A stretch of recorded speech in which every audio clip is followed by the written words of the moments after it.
بسم اللہ الرحمن الرحیم۔ السلام علیکم، کیسے ہیں میرے ویورز؟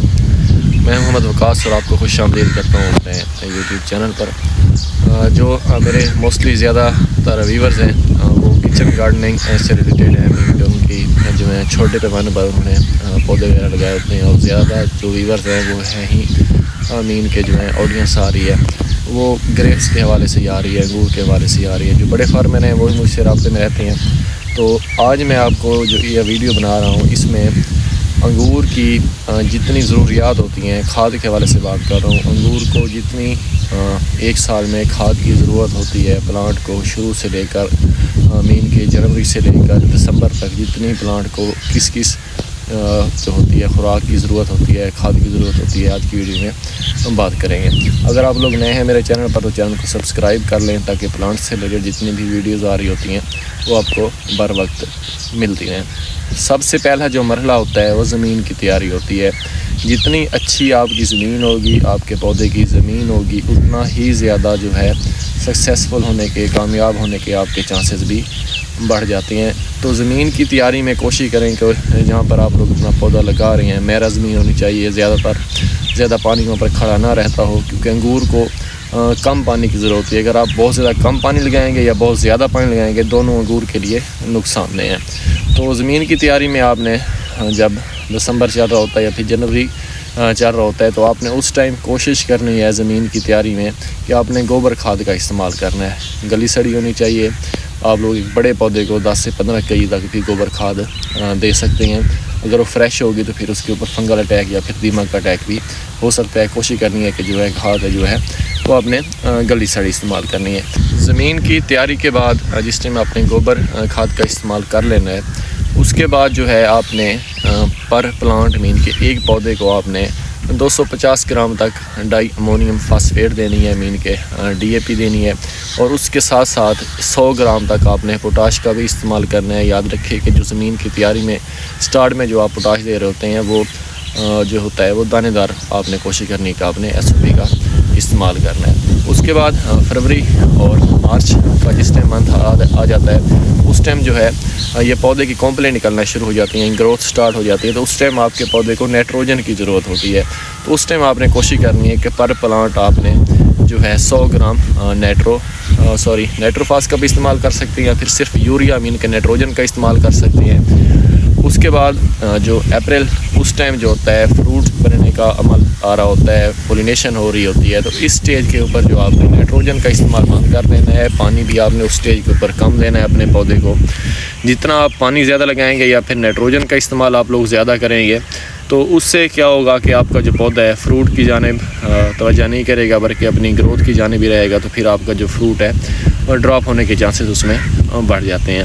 اپریل سے جس ٹائم مئی آ جاتا ہے تو اس ٹائم آپ کا جو فروٹ ہے وہ کچھ حد تک بن چکا ہوتا ہے، تو اس سٹیج کے اوپر آپ نے کوشش کرنی ہے کہ آپ نے پوٹاش کا بھی استعمال کر سکتے ہیں۔ آپ لوگ اس سٹیج کے اوپر آپ نے مائکرو نیوٹرنٹس کا بھی استعمال کر رہے ہوتے ہیں۔ مائکرو نیوٹرنٹس آپ نے کرنا چاہیے، مین کے این پی اے کر سکتے ہیں، دوسرے جتنے بھی مائکرو نیوٹرنٹس ہیں اس ٹائم کیونکہ ٹمپریچر بڑی تیزی کے ساتھ تبدیل ہو رہا ہوتا ہے، تو آپ کے پودے کو اس ٹائم سٹریس نہیں آنی چاہیے۔ اس کے ساتھ ساتھ ایک اور ایشو بھی آ رہا ہوتا ہے کہ جو فروٹ ہوتا ہے وہ پھٹ رہا ہوتا ہے۔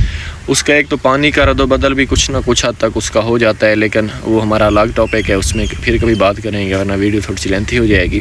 تو آپ نے بوران کا استعمال کرنا ہے۔ بوران کا اگر آپ لوگ استعمال کریں گے تو پھر جو آپ کا فروٹ ہے وہ پھٹے گا نہیں، پھٹ جائے گا تو پھر جو آپ کا سارے کا سارا بنچ ہے وہ خراب ہو جائے گا۔ تو فروٹ کو بھی جو ہے بوران کا سپرے بھی ہے وہ بھی آپ نے کوشش کرنی ہے کہ آپ نے اس کو بھی اپریل میں وائنڈ اپ کر دینا ہے، ختم کر دینا ہے۔ اس کے بعد مئی جون آ جاتا ہے تو اس ٹائم جو ہے آپ کا فروٹ جو ہے وہ بالکل ریڈی ہو چکا ہوتا ہے، ریڈی ہونے کے قریب ہوتا ہے، پکنے کے قریب ہوتا ہے۔ تو اس سٹیج کے اوپر پھر آپ نے پوٹاش کا استعمال کرنا ہے۔ پوٹاش کا استعمال کریں گے اس سے جو آپ کا فروٹ ہے اس کا جو سائز ہے وہ اچھا بنے گا، شیپ اس کی اچھی بنے گی، اور اس میں قدرتی طور پر مٹھاس آ جائے گی۔ اگر آپ لوگ چاہتے ہیں کہ ہمارا جو فروٹ ہے انگور کا جو پھل ہے اس میں مٹھاس زیادہ ہو، میٹھا ہو، رسیلا ہو، تو پھر آپ نے پوٹاش کا استعمال کرنا ہے۔ اس میں ایک چیز تھوڑی سی مسٹیک کر گیا ہوں، اگر آپ لوگ چاہتے ہیں کہ اپنا جو فروٹ ہے اس کا سائز لمبا کر لیں تو جس ٹائم یہ سٹارٹنگ ہوتی ہے آپ کا بنچ بن رہے ہوتے ہیں پروسیس میں ہوتے ہیں تو پھر اس ٹائم کوشش کریں کہ اگر آپ لوگ جبرالک ایسڈ کا سپرے کرا دیتے ہیں گچھوں کے اوپر تو پھر جو آپ کا جو ہے بیری ہے اس کا جو سائز ہے وہ کافی حد تک وہ بھی بڑھ جاتا ہے۔ تو جس ٹائم جون آ جاتا ہے آپ کو پتہ چل رہا ہوتا ہے کہ 1 منتھ بعد اب میرا جو فروٹ ہے وہ تیار ہو جائے گا، تو اس ٹائم آپ نے نائٹروجنی کھادوں کا استعمال منرل کھادوں کا استعمال آپ نے کم کر دینا ہے۔ مائکرو نیوٹرینٹس کا آپ لوگ استعمال کر سکتے ہیں اگر بہت زیادہ اس ٹائم ٹمپریچر میں تبدیلی آ رہی ہے، تو اس ٹائم آپ نے اپنا جو ہے فروٹ ہے وہ آپ نے ہارویسٹ کر لینا ہے۔ اس کے بعد ہلکی سی آپ پروننگ کر سکتے ہیں اپنے پلانٹس کی۔ اس کے بعد پھر آپ کے پودے کو ضرورت ہوتی ہے انرجی کی ضرورت ہوتی ہے، کیونکہ پودا جو ہے آپ کا وہ ساری انرجی اپنے فروٹ کو دے چکا ہوتا ہے، تو پھر آپ کو بھی اس ٹائم کوشش کرنی چاہیے کہ آپ لوگ گوبر کھاد کا بھی استعمال کر سکتے ہیں، جو فاسفورس کا بھی استعمال کر سکتے ہیں، کیلشیم امونیم نائٹریٹ کا بھی استعمال کر سکتے ہیں، تاکہ یہ جو تیاری ہوگی یہ آپ کی آنے والے سال کے لیے پودے کی تیاری ہوگی، تاکہ آپ کا پودا آنے والے سال میں جتنا زیادہ صحت مند ہوگا اتنی ہی زیادہ اس کے اوپر فروٹ ہوگا۔ تو یہ تھی آج کی ویڈیو فرٹیلائزر کے حوالے سے۔ سٹارٹ میں آپ نے زمین کی تیاری اچھے سے کرنی ہے، اس کے بعد آپ نے پوٹاش اور جو ہے فاسفورس کا استعمال کرنا ہے زمین کی تیاری میں، پھر آپ نے نائٹروجن کا استعمال کرنا ہے۔ اس کے بعد نائٹروجن کے بعد جس ٹائم فروٹ بن رہا ہوتا ہے تو اس ٹائم آپ نے کیلشیم کا بھی استعمال کر سکتے ہیں، کیلشیم امونیم کا۔ اس کے علاوہ آپ لوگ اس ٹائم جو ہے مائکرو نیوٹرینٹس کا استعمال کرنا ہے، آپ نے بوران کا استعمال کرنا ہے۔ اس کے بعد جس ٹائم فروٹ بن چکا ہوتا ہے پکنے کے قریب جا رہا ہوتا ہے تو اس ٹائم پھر آپ نے پوٹاش کا استعمال کرنا ہے، تاکہ جو فروٹ ہے اس کا سائز شیپ اور اس کے اندر مٹھاس آ جائے۔ تو آنے والی ویڈیوز میں جو ہوگا وہ میں آپ کو ڈیٹیل کے ساتھ اس کا جو ہے بیماری ہیں اس کے اوپر بات کریں گے، انسیکٹس کے اوپر کون سا حملہ کرتے ہیں ان کے بارے میں بات کریں گے، تو ساری ڈیٹیل کے ساتھ اس کے اوپر بات کریں گے۔ تو اگر آپ کا کوئی بھی سوال ہے اس سے ریلیٹڈ تو آپ لوگ لازمی شیئر کریں۔ انشاءاللہ ملاقات ہوتی ہے بہت جلد ایک نئی ویڈیو کے ساتھ۔ اجازت دیجیے، اللہ حافظ۔